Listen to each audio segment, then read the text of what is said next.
বিসমিল্লাহির রহমানির রহিম।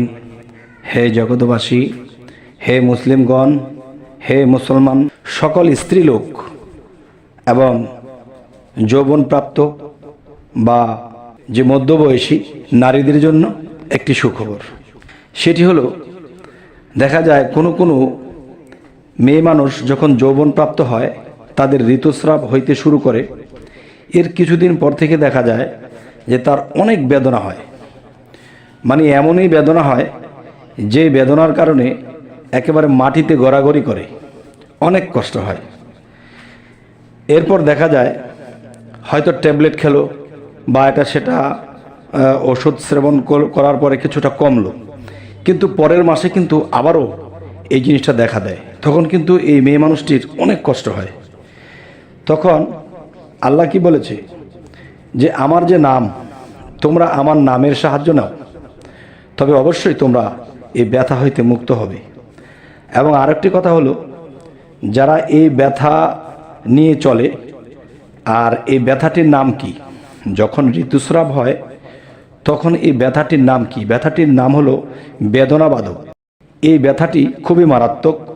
যেন শুয়ে একজন মেয়ে মানুষ যেমন মনে হয় মাটিতে গড়াগড়ি করে, মাটিতে খামচাতে শুরু করে, এত ব্যথা। তাহলে আমি এখন বলবো, আল্লাহর 99 নামের মধ্যে একটি নাম আছে, সেই নামটি হলো কি? ইয়া মোতা আলী। ইয়া মোতা আলী। ইয়া মোতা আলী যে নামটি, এই নামটি যদি আপনারা নিয়মিত জপনা করেন তাহলে দেখবেন যে আপনাদের এই রোগের সমস্যার সমাধান হবে। তবে কোন নিয়মে কি করবেন সেটা আমি বলছি। এর আগে আরেকটু বলে নিই, এই ব্যথা খুবই মারাত্মক। আর এই ব্যথাটি যদি এই অবস্থায় থাকে এবং মাসে মাসে ঋতুস্রাবের সময় যখন নাকি এই ব্যথাটি থাকে, আবার ওষুধ দ্বারা বা যে কোনো একভাবে এই ব্যথাটা দমন করে চলতে থাকে, তখন কি হয়, ভবিষ্যতে তাদের সন্তানাদি হইবার জন্য একটা বিরাট বাধা সৃষ্টি হয়। দেখা যায় বিয়ে শাদী হলো, এখন দেখা যায় যে তাদের এই বিয়ে শাদী হওয়ার পরেও যে বংশের বাতি জ্বালাতে যে একটা সন্তানের প্রয়োজন, সেই সন্তানটি সহজে হচ্ছে না, বা ডাক্তার মেডিকেল চেক আপ করলে তেমন কোনো ডিস্টার্ব পায় না, তারপরও দেখা যায় যে সন্তানাদি হয় না। তো এখন কি করা? এখন দেখা যায় যখন এরকম মেয়েদের এই সমস্যাটি যৌবনকালে বেশিরভাগ হয়ে থাকে এবং মধ্যবয়সেও অনেক সময় এটা দেখা দিতে পারে, তখন কি করবে? তখন দেখা যায় যে এই রোগীটা যখনই সে বুঝতে পারবে যে তার ঋতুস্রাব শুরু হতে যাচ্ছে, তখনই তিনি এই নামটি হরদম জপনা করতে থাকবে। সেই নামটি আমি আবার বলছি, মনে না থাকলে অবশ্যই লিখে রাখবেন। আল্লাহর 99 নামেরই একটি নাম, ইয়া মোতা আলী। ইয়া মোতা আলী, এই নামটি ঠিক তখন থেকেই জপনা শুরু করবেন যখন বুঝতে পারবেন আপনার ঋতুস্রাব শুরু হয়েছে। আর ব্যথা যতই হোক এই নামটি জপনা করতে থাকেন। আল্লাহর এই নামের গুণে আস্তে আস্তে ব্যথা কমবে এবং প্রতি মাসেই এই যখন বুঝতে পারবেন যে ঋতুস্রাব শুরু হচ্ছে, প্রতি মাসেই এটা জপনা করবেন।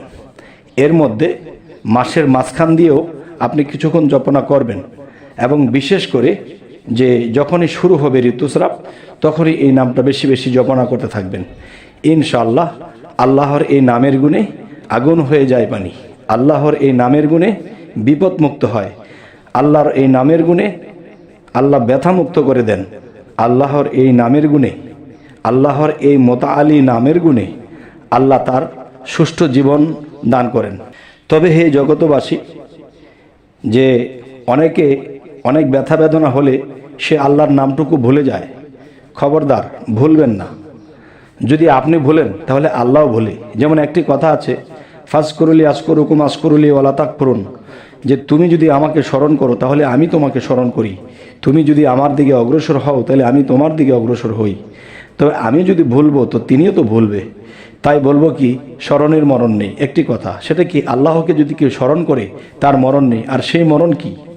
সেই মরণ হতে পারে যে আখিরাতের জগতে যারা পাপী, তারা দোজখবাসী, তারাই মরে গেল।